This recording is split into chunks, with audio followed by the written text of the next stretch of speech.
Buenas noches, compañeros. Buenas noches. Buenas noches. Dale. Gente que trabaja, horas que se pasan al ladrillo y cal. Zonas, mesas, cojines, nueva esperanza quieren levantar. Vivan las cooperativas donde se respiran sueños de igualdad.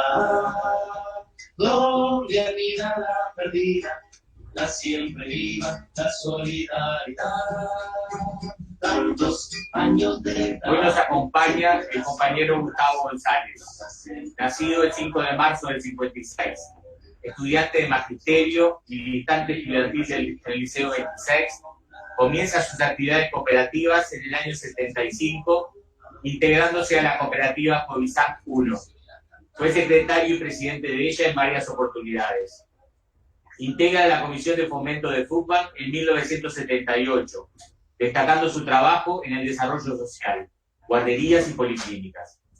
1982 es elegido secretario general de FUCBAN y hasta el 2003 fue por 3 veces secretario general y en 2 oportunidades presidente, alternadamente. Integrante de la dirección durante ese periodo de la primer huelga de pago y la histórica recolección de firmas en el 84. Activo integrante de la Intersocial e Intersectorial en la lucha contra la dictadura.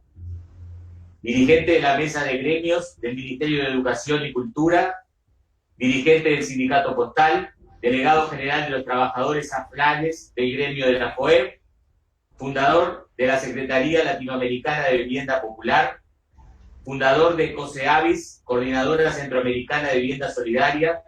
La misma congrega a todos los movimientos sociales de cooperativismo de vivienda de la región. Promotor de la expansión de FUCBAN en otros países: Paraguay, Bolivia, Honduras, Guatemala, Nicaragua, El Salvador, Costa Rica, Brasil, etc. Actualmente secretario general de FUCBAN, referente ineludible en los temas de vivienda y en la lucha por la derogación de los 135 artículos de la LUC. Hoy hablamos sobre la incidencia de la LUC en lo vinculado a la vivienda. Muchas gracias por estar. También, como siempre, agradecemos a la compañera Lorena de los... Gracias a todos por estar. Bueno, buenas noches para todas y todos. Gracias por la invitación. Un gusto poder discutir, conversar sobre este segundo tiempo que nos toca vivir de un partido difícil, complejo, que ha tenido como protagonistas fundamentales en un momento sumamente complejo para el país, luego de aprobada la LUC, de muchas discusiones en el movimiento social, en las organizaciones políticas, acerca de cuál era el paso a seguir, hasta que se llegó al acuerdo de ir por la recolección de firmas contra los 135 artículos, contra estos 135 artículos de la LUC. Yo creo que nadie daba mucho por esta recolección de firmas. En general, los pronósticos eran bastante...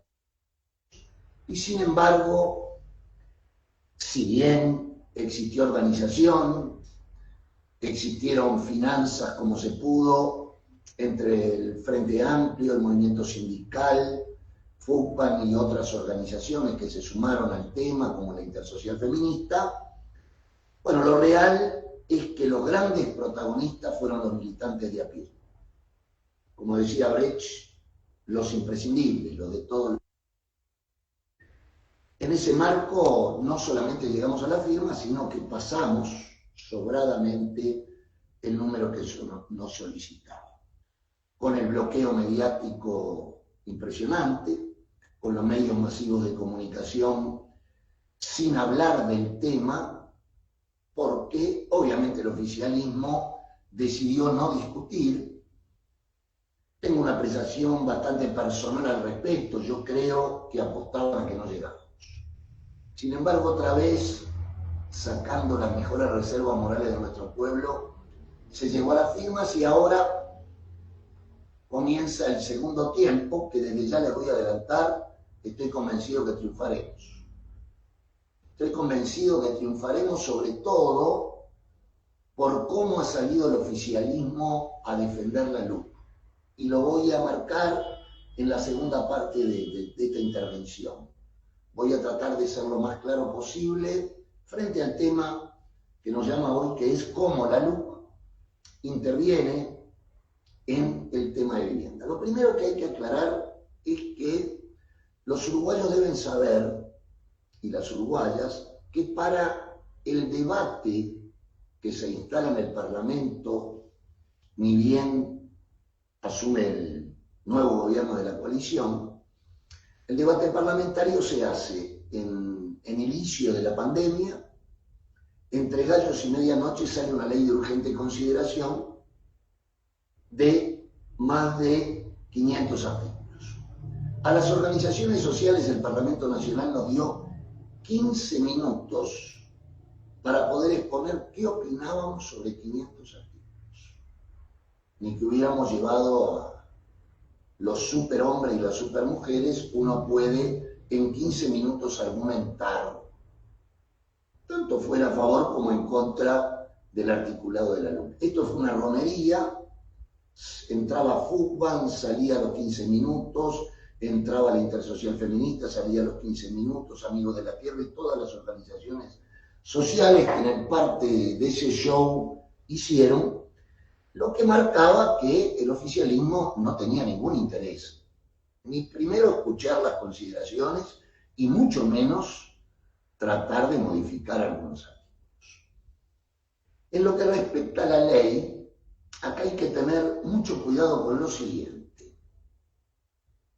Ellos colocan frente a la opinión pública un problema sentido por las trabajadoras y los trabajadores siempre que deben de alquilar, que es que le van a decir, y le han dicho ya, que no vas a necesitar garantías para poder alquilar. Como ustedes saben, siempre, y sobre todo para los sectores más modestos de la población, conseguir una garantía es un problema. Entonces, el gancho que colocan es: no te hagas problema, que con la reincorporación de estos artículos en la ley no vas a tener que tener garantía para poder alquilar. Bueno, lo primero es que no se necesita una ley de urgente consideración, y antes de la ley de urgente consideración, un propietario puede y podrá alquilar sin garantía. Por lo tanto, es claro y evidente que colocan este tema como un señuelo para atraer la opinión a favor de la gente de que, bueno, ahora gracias a la LUC vamos a poder alquilar sin garantía. De los 36, un solo artículo, que, por ejemplo, plantea un nuevo programa de vivienda, que se va a aumentar el presupuesto en vivienda en tanto y cuanto, que se va a desarrollar distintos programas de vivienda para los sectores más pobres. El conjunto del articulado en vivienda para la LUC tiene que ver con desalojos. O casualidad, una de la vivienda lo que trata en su articulado es cómo se instrumentarán los futuros desalojos de reincorporarse a el alquiler sin garantía. Lo segundo y fundamental es que se olvidan de decir para quién efectivamente están dadas las garantías. Y las garantías están dadas para los propietarios, no para el inquilino.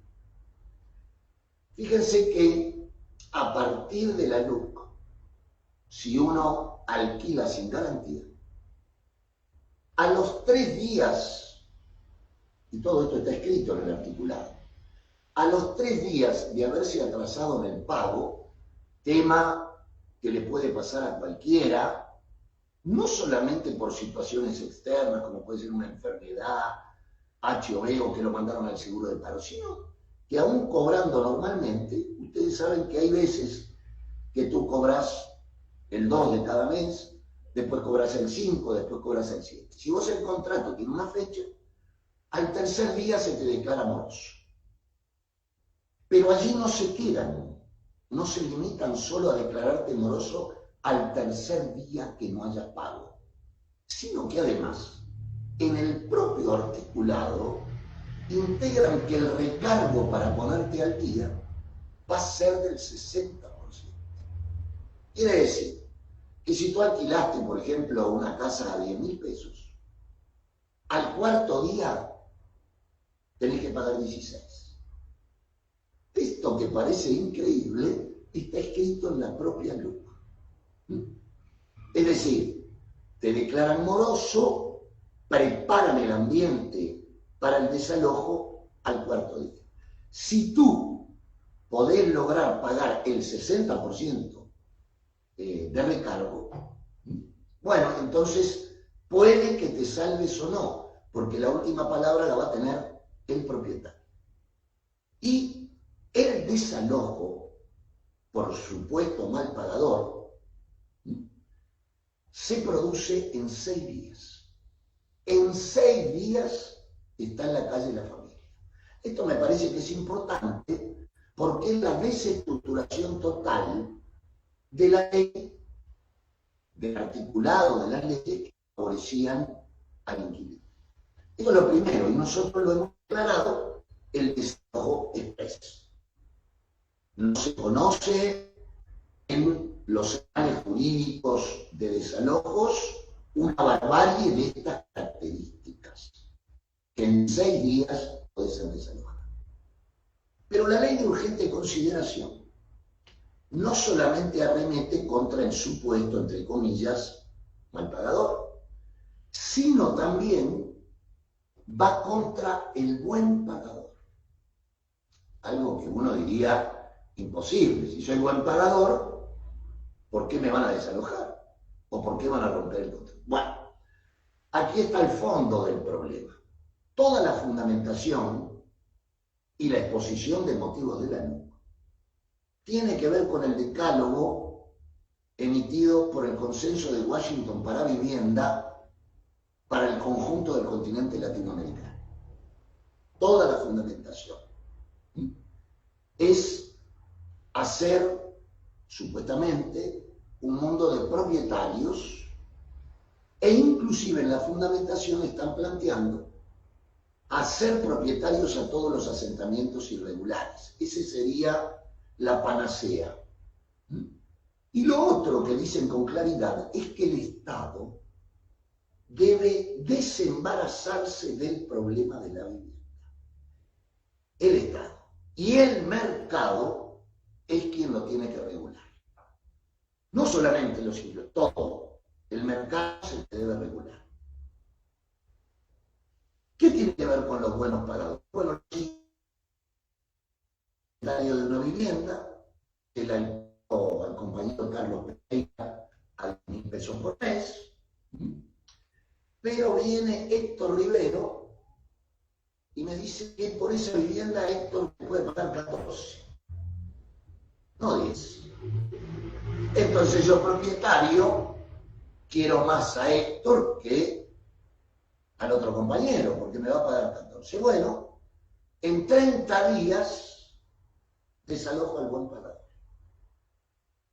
sin derecho a reclamo. Quiere decir que al quitar, que este es el objetivo central, al Estado del problema de la vivienda, la única garantía es para el mercado y sus propietarios. Este es un elemento central, y yo les quiero decir, no porque uno sea viviendista ni corporativista, creo que es uno de los artículos más claros de explicar a la gente. Nosotros no podemos pretender que los militantes afines a derogar los 135 artículos se transformen en un barbagelata del articulado, ¿cierto? Pero sí tenemos que tener tips fundamentales para que la gente despierte frente al tema. Y yo creo que en vivienda estos temas son fundamentales. El otro día yo estuve en una conversación, en un acto, donde uno de los compañeros oradores planteaba que hay que discutir para quién se crea la LUC. Y este es un elemento fundamental. La LUC está creada para los mayagüeros, en todos sus capítulos, y en este de vivienda con claridad meridiana. Nosotros que estamos en el pelotón de rezagados, tenemos que hablar con el pelotón de rezagados, si uno se lleva por términos ciclísticos que le gusta a el presidente de la República cuando les puso malla oro. Bueno, el malla oro del ciclismo, ayer estuve en Paysandú y recordábamos a los grandes hermanos Correa, que eran siempre malla oro de varias vueltas. El malla oro triunfa porque una cantidad de peones corren a los que lo persiguen, trabajan, se rompen el alma en la carretera para que triunfe el malla oro. Esto es igual. Acá los perjudicados va a ser el pelotón de rezagados. Uno podría imaginar que, por ejemplo, la LUC en el tema de vivienda hablara algo del cooperativismo de vivienda, tanto sea del de ayuda mutua como el de ahorro previo. Únicos programas que han sobrevivido a todos los gobiernos. Desde el 17 de diciembre de 1968, las cooperativas de vivienda dimos a la luz jurídica y teníamos al Pachecato, vino la dictadura, después Sanguinetti, la calle, todos los gobiernos pasados. El cooperativismo de vivienda ha sido el programa que se ha sostenido. Sin embargo, en ningún artículo de la LUC se habla del cooperativismo de vivienda. De lo que se habla es lo que quiso instalar el padre de este muchacho, del presidente de la República, en su primer mandato, que es el MEVIR urbano. MEVIR, organización que trabaja para la vivienda insalubre rural, ya el padre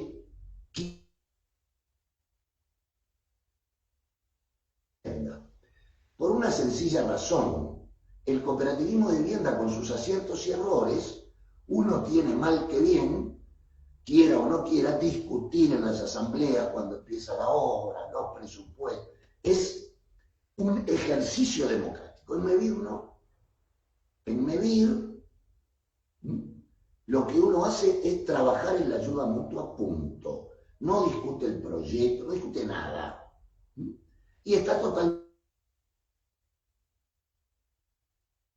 del MEVIR, los que peinan alguna cana se deben acordar, fue el doctor Gallinari. Entonces, el MEVIR urbano se quiere instalar como solución cuando ni siquiera los propios técnicos del MEVIR dicen si eso lo pueden asumir, porque su expertise es esencialmente rural. Entonces, se oculta el cooperativismo como un programa, no se dice nada de él. El otro elemento fundamental que tenemos que ver en vivienda es cuál es la realidad. Nosotros, cuando hablemos de la LUC, ellos tienen un problema que lo ha llevado a este muchacho a tener cada vez más tics nerviosos. Yo lo noto muy preocupado desde las firmas. Me cuesta concentrarme para oírle, porque al principio tenía 2 o 3 tics nerviosos, ahora mueve la cabeza.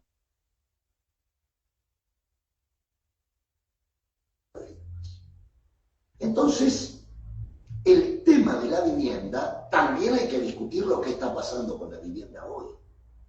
Nosotros tenemos que discutir de política con la gente. Entonces, con la vivienda hoy está pasando que en 1 año y 7 meses de gobierno no han impulsado un solo programa. Y lo que han impulsado ahora, porque recordemos,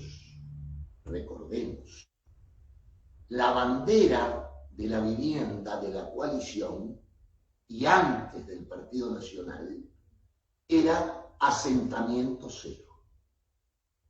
Vamos a erradicar los asentamientos irregulares del país. Ahora inventan desvestir a un santo para malvestir a otro. le quitan más o menos 30 millones de dólares al Instituto de Colonización para volcárselo a vivienda para comenzar a resolver los asentamientos irregulares. El Banco Interamericano de Desarrollo, no el oso ruso, como nos decían antes, no, el BID, está planteando que para resolver el número de familias que se congregan en los asentamientos irregulares, que se suman más o menos en 600, le llevaría 21 años. Y este muchacho quiere resolverlo en 3 que le quedan. Y con 30 millones de dólares podrían comenzar con 3 asentamientos irregulares. Con 3. De 600. Esto es importante.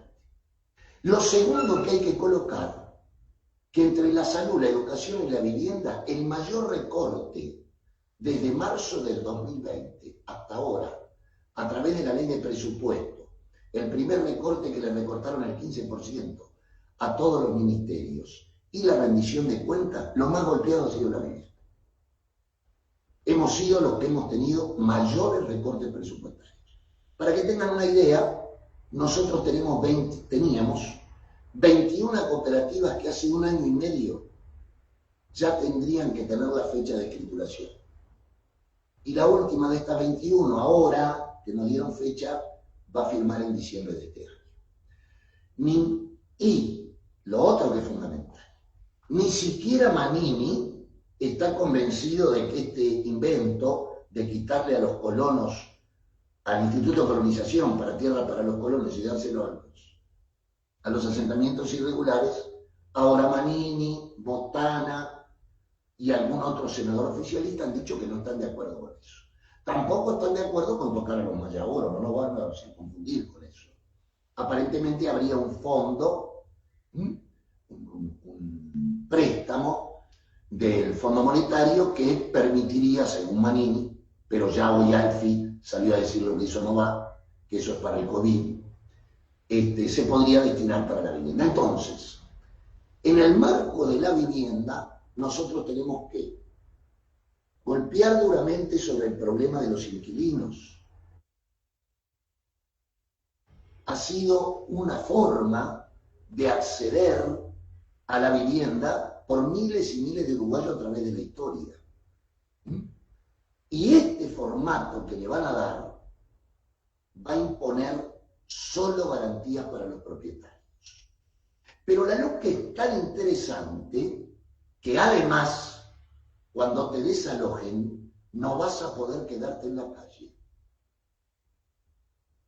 Podés ir detenido, porque ahora que tienen tanta gente en situación de calle y por las firmas, están parando esto de sacar a la gente de los parques o de las plazas donde duermen. Pero ninguna garantía tenemos de que esto comience a dar con el desalojado directo. Por lo tanto, podés llegar a terminar preso. ¿Qué quiero decir con esto? Que tenemos que golpear con el tema vivienda, explicarlo con claridad. ¿Cómo está defendiendo el oficialismo en la luz? Con lo que siempre ha defendido la derecha todos sus planteos. Van a imponer el terror y el miedo.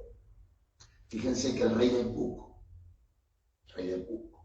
Sanguinetti, ya ha comparado este referéndum con el referéndum del 80 de la dictadura. Uno se pone a pensar qué tiene que ver la coyuntura que se vivía en aquel momento, compararlo con que si llegan a perder, que estoy convencido, vuelvo a repetir, que van a perder, bueno, sería el acabose del país. Sería como haberle dado a la dictadura el beneplácito de que siguiera muchos años. El miedo va a ser un elemento. Delgado, que es el hermano del gran hermano que tuvimos que fumarnos desde marzo mientras duró el COVID, fuertemente, digamos, planteó, y lo repitió ahora Gandini, que si derogamos los 135 artículos, van a salir en libertad los últimos 600 presos. barbaridad de esas características. Pero en el análisis político uno tiene que ver cómo están defendiendo la luz, solo con miedo. Ellos creen tener fortaleza en el tema de la seguridad. Creen tener. Puede serlo. Han asustado a la gente durante mucho tiempo. Yo tuve 15 años de mi vida en Centroamérica. Del infierno de la violencia ciudadana conozco bastante, tristemente, esos países. Y realmente Uruguay sigue siendo un kindergarten frente a lo que puede ser desatarse ese tipo de violencia. En Guatemala y en El Salvador, los tres países contra la violencia ciudadana, las pandillas, las maras, etc., impulsaron LUC, que la llamaron ley de mano dura. En todos los países se triplicó la violencia. Y Heber, el nuevo ministro del Interior, sale con alegría a decir que el país va a inaugurar prontamente, ya tiene el dinero para construir 3 cárceles más.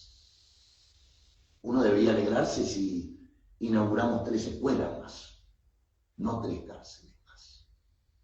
País que tiene además uno de los índices mayores en relación a la población en número de presos.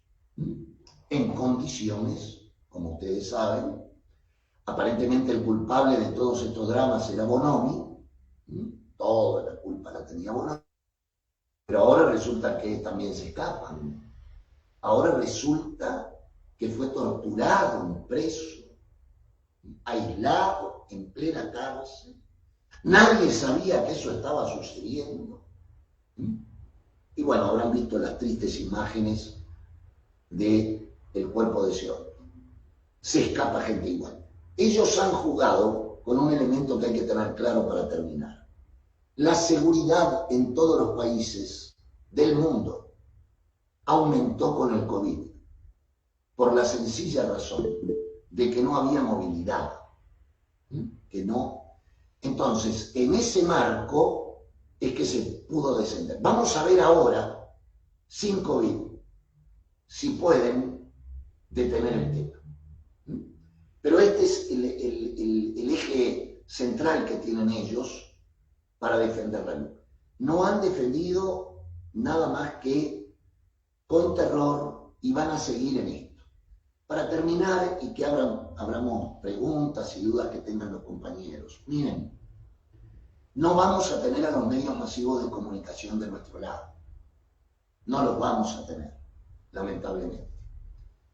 Y por supuesto, además, bueno, uno se alegra no tener de su lado a Puglia o al CONI, ¿no? Pero bueno, no vamos a tener a los medios masivos de comunicación, pero vamos a tenernos todos nosotros, yendo puerta a puerta, haciendo pequeños actos, llegando a la gente, con material lo más pedagógico que se pueda y seguros de triunfar en la medida que podamos peinar Montevideo del interior. Yo les quiero decir que estuve ayer en Paysandú, me vine muy contento. No es cierto que tienen el interior todo de su lado, no es cierto. Ya hay comité del sí en Paysandú, ya hay comité del sí interbarriales, intersociales, en esos departamentos, y esto hay que multiplicarlo en todo el país. Entonces, espero haber sido claro, estoy abierto a todas las dudas o preguntas y espero, por sobre todas las cosas, no haberlos aburrido, que es muy importante en estos momentos. Gracias.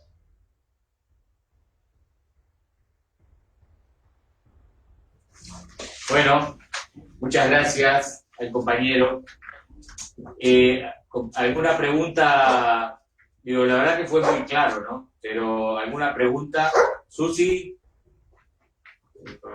Adelante, Susi.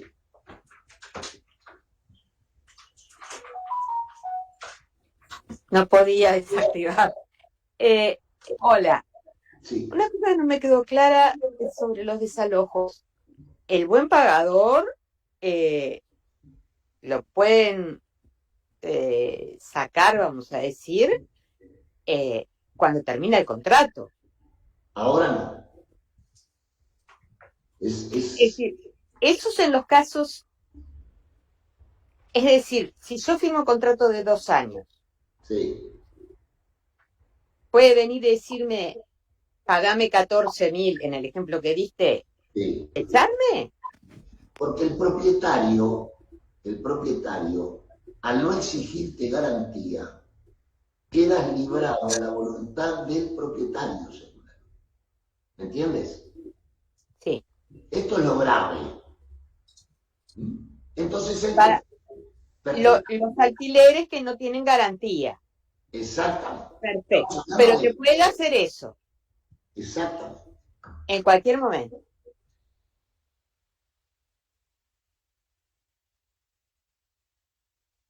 Buen pagador creo que tiene un mes para que lo saquen. En cambio, el mal pagador, menos días. El mal pagador, 6 días. Correcto. Pero yo pensé que, en mi ignorancia, que podía hacerte eso, pero terminado el contrato, vamos a decir. No me había quedado claro que podía ser durante el contrato. Exacto. Por eso lo Porque además, sin garantía, muchos propietarios no van a necesitar contrato. ¿Me entendés? Entonces vos quedás librado entre el fuerte y el débil. Tú eres el débil. ¿Qué pasa? No vamos a firmar contrato. Yo no te pido garantía, no me pidas contrato. Quédate tranquilo que no va a haber problema. Y ahí es cuando perdés. Porque esta historia de que en iguales condiciones no es cierto. está claro. No es cierto. No. Quería esa aclaración porque es tan descabellado, tan loco, ¿Sí? que cuesta a veces creerlo, ¿no? ¿Te quedó claro, Susi? Sí, perfecto. No perfecto. te van a pedir contrato. Sí, es clarísimo. Es que es eso, me pareció tan descabellado. Gracias, ¿quién pregunta? Sí, claro. Laura. Gracias. Laura, ¿querías hacer alguna pregunta? Hola, ¿cómo andan? ¿Yo? Sí. En realidad estaba como preguntaba, ¿no? El tema ese del desalojo de los 30 días. ¿Corre? Si vos ya tenés un contrato firmado hace un año, por ejemplo, tenés por 2, ¿te lo pueden hacer o corre desde la fecha de los que están? No. Si vos te incorporás a lo que dice la LUC de alquilar sin garantía, corre desde que la LUC está en vigencia. Si vos seguís te planteás un contrato en función de la vieja ley de alquileres, no. Pero hay un problema. Te van a plantear las grandes que te incorpores a esto. ¿Me entiendes lo que digo? Porque el gancho es muy fuerte. No te voy a pedir garantía. ¿Y a quiénes son los que van a entrar en eso? Los más necesitados. Porque son las compañeras y compañeros que tienen menos ingresos. Y tienen más dificultades para conseguir garantía. Entonces vas a quedar atrapado en el desalojo. Pero además hay otra cosa. ¿Quién no se puede atrasar 3 días en un alquiler? Cualquiera. Y te atrasaste 4 y ya tenés una multa del 60%. Y si no la pagás, en 6 días no se va. Y también los más vulnerables son los que tienen mayor riesgo de caer en el atraso, ¿no? Exactamente. Pero fíjense que el otro día, en un programa televisivo, Hackenbrook, cuando le pregunta al periodista sobre este tema de la LUC y la vivienda, el tipo dice, bueno, pero no es tan así, lo pueden ver fue el programa Relatos de TV Ciudad. El tipo dice, bueno, pero no es tan así, esto lo hicimos pensando en los migrantes. No hay una línea en la exposición de motivos que hable de los migrantes. Ahora Hackenbrook se acordó de los dominicanos, de los cubanos, de los venezolanos. Es mentira, no lo hicieron para... Esto es para todo habitante de la República Oriental del Uruguay. Lo que pasa es que como es tan difícil defender esto del desalojo express, que bueno, ahora inventó que es para los migrantes. Lo pueden ver en la repetición de ese programa. Que por otra parte los migrantes sabemos que están dentro del mercado informal, tanto laboral como de vivienda, porque la mayoría viven en pensiones que no están habilitadas y demás, ¿no? Eso es un gran debe que hay en cuanto a la vivienda. Exacto. Compañeros, ¿alguna otra pregunta? Julio. Sí, una consulta. Actualmente, cuando tenés un contrato de dos años, cuando se vencen los 2 años, tenés un año más para, si en aumento se mantiene el monto que estabas pagando, y durante un año más tenés la posibilidad de estar hasta conseguir casa, ¿no? Es un año de prórroga. Está. Con la LUC, ¿cómo queda eso? 30 días. 30 días. O sea que después se te vencen los 2 años de contrato, tenés 30 días para irte. Ojo, si te incorporás al alquiler sin garantía, que es lo que van a proporcionar. Ahí está. Pero en el caso de que vos pagues por ANDA, por ejemplo, o por otra forma de pago, El contrato no. a vos se te vence los 2 años, Sí. te dicen que no te quieren volver a alquilar. ¿Qué tiempo? Hasta hoy día tenías un año más para irte. Ahora tenés 30 días. Con la luz 30 días. Está. Correcto. Bien. Aunque tengas garantía. Sí, aunque tengan garantía. Pues se te vence el contrato. Se te venció 2 años y está. Plazo de desalojo. Plazo de desalojo. Por causal de vencimiento de plazo de los buenos pagadores promovidos al amparo de la luz. Es de 30 días. Mientras que en el sistema vigente prevé 6 meses. El desalojo. Nave Tierra. Claro, no interrumpe el contrato con garantía. Exactamente. Adelante, Eduardo. Desmuteate. Tenés muteado el micro, Eduardo. El micro. Ahora lo habilité. Bien. Ahora lo habilité. ¿Se escucha así? Sí. No, un saludo para todos los compañeros, para Gustavo también, que hace tiempo que no lo veo.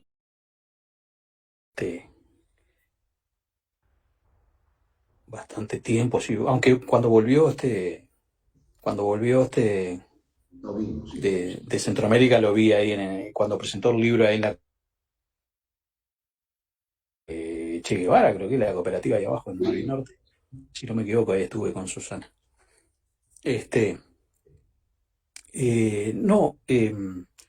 Quería preguntarle a Gustavo porque, bueno, él ha dado esta temática, evidentemente, con el tema de vivienda, lógicamente, ¿no?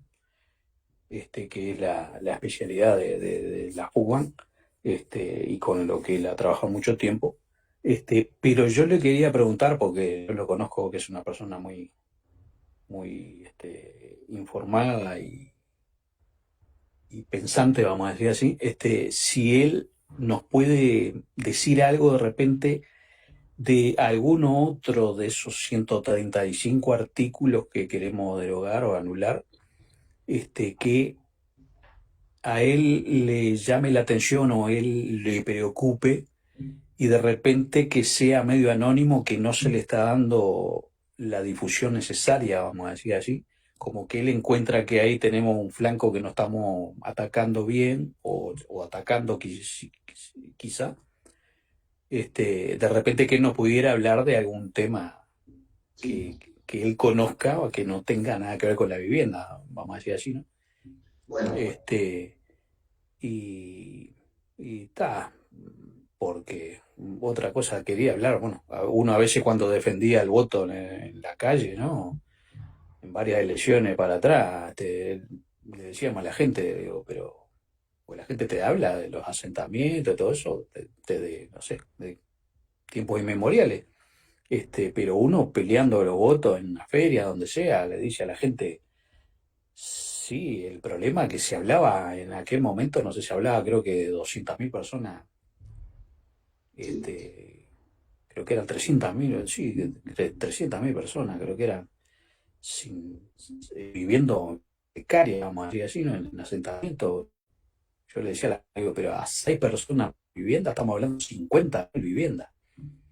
Y el Estado ha estado pagando por viviendas sociales, vamos a decir así, para los realojos que hicimos acá de Isla de Gaspar, 200 familias de Bomerino, ahí, asentamiento que está ahí abajo, y otros más, ¿no? Por todo el país. Y han salido las casas 50, 70.000 dólares de repente a los terrenos que de repente ha habido que comprar. O sea, yo le hacía una cuenta fácil, le digo, a 70.000 dólares de cada casa, 60.000 dólares de cada casa, hacer 50.000 casas, tenemos que ser dueños del Fondo Monetario Internacional, más o menos, para poder construir, porque son miles de millones de dólares directamente, ¿no? Ya no hablemos de los 3 años de que era Gustavo, que un muchacho, el fantasma lo quiere, está haciendo bulla, porque ellos hacen bulla y hacen sonar los violines y parece que es una orquesta, pero es un par de cara loco con unos violines nomás, es pura bulla que hacen. Pero bueno, la gente come porque los medios están en la mano de ellos. Bueno, me quedo por acá porque si no voy a hablar yo de compañero. Bien. Un saludo, Bueno, Gustavo. gracias. Eduardo de Covizón Cabocho. Sí, claro, claro. Un gusto a ti, un saludo a ti y a tu compañera. Miren, lo primero sobre el tema de asentamiento, voy a empezar por lo primero. No nos olvidemos cuándo surgieron, porque acá hay mucho de memorial. Los más viejos nos acordamos que antes, las pocas familias que vivían en esa situación se les llamaba cantegriles. ¿Se acuerdan? Los cantegriles, que eran amigos. La gran eclosión del asentamiento irregular se produce entre el año 89 y el 94. Fin del gobierno de Sanguinetti, principio del gobierno del padre del Leque. Ahí fue la gran eclosión. Y se precipita más aún en la crisis del 2000-2002 con el gobierno Rosado. Entonces, lo primero que hay que colocar, porque acá se está planteando el tema como si la responsabilidad no hubiera sido de nadie. No, acá hay una fuerte responsabilidad en el dislocamiento del Estado frente al problema de la vivienda que produjo el modelo neoliberal a full bajo el gobierno de Sanguinetti y el gobierno de la calle. Ahí surgen los asentamientos. Lo otro ya lo contesté y estamos de acuerdo, es imposible creer que con este dinero de colonización van a poder resolver un problema. Sobre otros temas, bueno, todos preocupan, pero uno que están poniendo es el de la libertad del trabajo. Ellos colocan que, bueno, si hay una huelga decidida por el sindicato, tenemos que amparar al que quiere ser carnero, ¿no? Tenemos que amparar al que quiere entrar a trabajar igual. Esto suena muy lindo para esa gente. Nosotros no tenemos que tenerle miedo a este debate. Solo tenemos que discutir y plantear, bueno, ¿qué está en el fondo de este tema? Todos sabemos, los que hemos vivido alguna huelga que otra, que la forma de quebrar una huelga es metiendo nuevo personal a trabajar o haciendo que los carneros proliferen. Y uno tiene que ser delicado en esto. Yo respeto al carnero que cuando triunfa la huelga y se gana un aumento salarial, por ejemplo, el aumento lo deja en la ventanilla de cobro del salario. Pero desgraciadamente no conocí ninguno de esos. Ninguno. Todos luego del conflicto cobran lo mismo, los trabajadores de esa empresa. Entonces esto es importante aclararlo. ¿Qué estamos defendiendo? La inmoralidad. La inmoralidad de una persona de decir, yo no lucho junto a mis compañeros, no doy la batalla por mejores condiciones de vida. Ah, pero cuando la conquisten, yo la recibo. Entonces, acá lo que está planteado es un golpe directo al derecho de huelga, que es constitucional, al derecho a la huelga. Pero claro, el señuelo que ponen es que lo otro es que hay una palabra, y es piquete. Dice, no se autorizarán piquete. ¿Qué es un piquete? Piquete viene de términos argentinos, que lo impulsaron justamente los piqueteros. Ahora, ¿cuál es la definición de piquete? Esto es un peligro. Pueden creer que 10 personas que con un cartelito se ponen frente al Ministerio de Vivienda, por ejemplo, a reclamar algo, o al Ministerio de Trabajo, se declara piquete. Y la LUC le da todas las posibilidades de reprimir. Es decir, en realidad lo que está planteando la LUC en su entorno es una ley para el gran capital y para reprimir cualquier tipo de movilización popular, porque saben que la crisis va a seguir ahondándose, lamentablemente para nuestro país y para la gente. Entonces, en este marco, una gran preocupación es cómo se coartan los derechos. Los derechos de los trabajadores. Esta es otra preocupación. El tema de la educación, ni que hablar. Ni que hablar. ¿A quién se le ocurre quitar a los docentes del órgano rector de las políticas educativas del país? Bueno, los han quitado. Y se ha armado todo un boniato del fuero sindical de los trabajadores de FENAPES, otra vez la misma cantinela de siempre, desprestigiando al movimiento sindical de esa manera, y a los docentes en particular. Hablan del milagro finlandés. No hubo ningún milagro finlandés. Los finlandeses, que ustedes saben, en el norte de Europa eran un poco, con el mayor respeto, porque mis abuelos fueron gallegos, lo digo, eran considerados los chistes obscenos que nosotros hacemos acá sobre los gallegos, bueno, allá eran los finlandeses. Y el milagro de Finlandia fue que durante 25 años, en el presupuesto nacional, el mayor aporte del presupuesto fue la educación, y que además, en Finlandia hoy hay solo enseñanza pública, no hay privada. Por lo tanto, el conjunto de la sociedad debe de preocuparse para que la enseñanza pública sea de la mejor calidad. Aquí, los sectores medios altos y altos que pueden mandar a la enseñanza privada, que está absolutamente exonerada de todo, les va a importar muy poco que la escuela pública avance. Y el otro milagro finlandés es que el mejor salario en Finlandia es el de un profesor y un maestro. Miren qué milagro, no hubo ningún milagro. Hubo una política deliberada, y no estoy hablando de un país socialista ni nada por el estilo. Estoy hablando de un país capitalista que quiso desarrollarse, que el modelo sueco de al lado le preocupaba, y que para poder desarrollarse en Europa apostaron fuertemente a la educación de sus hijos. Sin embargo, acá lo venden como el milagro, como si hubiera venido la Virgen de no sé dónde, hubiera generado un milagro y en Finlandia todos pasaron a ser. Bueno, en la educación, la LUC saca a los docentes del debate, y esto es peligrosísimo, porque quiere decir que queda en manos solamente del poder político el programa educativo que se defina. ¿Cierto? Y lo que es peor, hay que analizar quiénes son hoy los jerarcas del Ministerio de Educación y Cultura. Todos vienen, en un 80%, de la universidad privada. Y algunos que creen en Dios de ellos no van a la misa de las hermanitas de Calza, van a la del Opus Dei. Entonces tenemos que saber cómo está estructurada la usina de ideas de ellos. Esto me parece que es fundamental. Y yo saludo a ustedes que han llamado a compañeros especialistas en las distintas áreas, para que el militante pueda formarse y hablar con autoridad sobre los artículos más importantes de la ley. Ahora bien, ¿cómo se va a definir el referéndum? Va a tener mucho que ver la economía del país.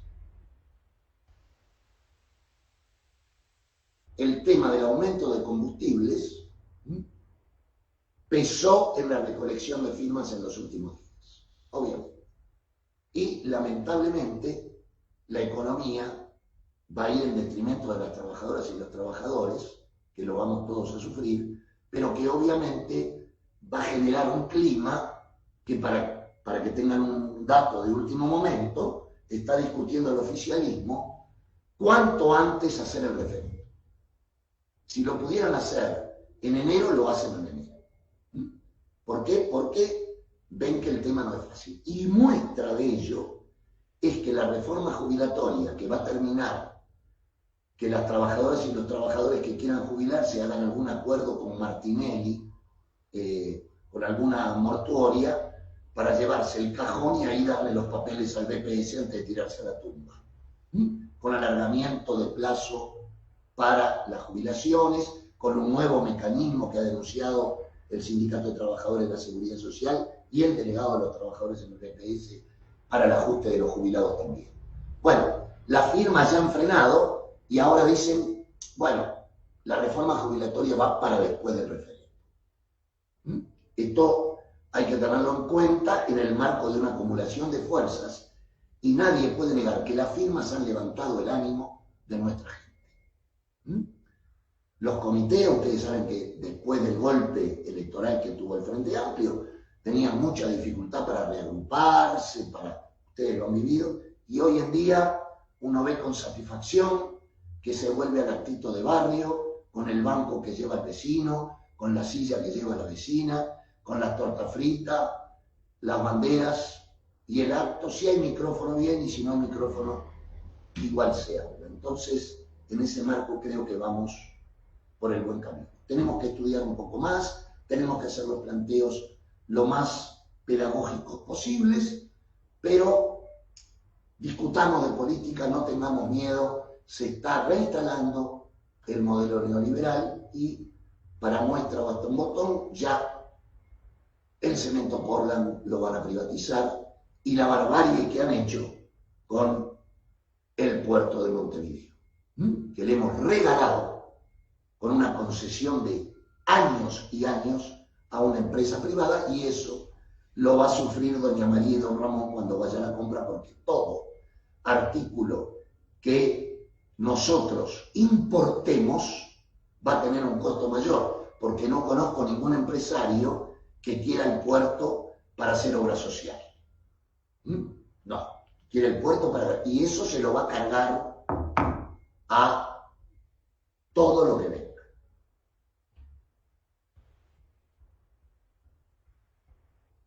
Gracias. Perfecto.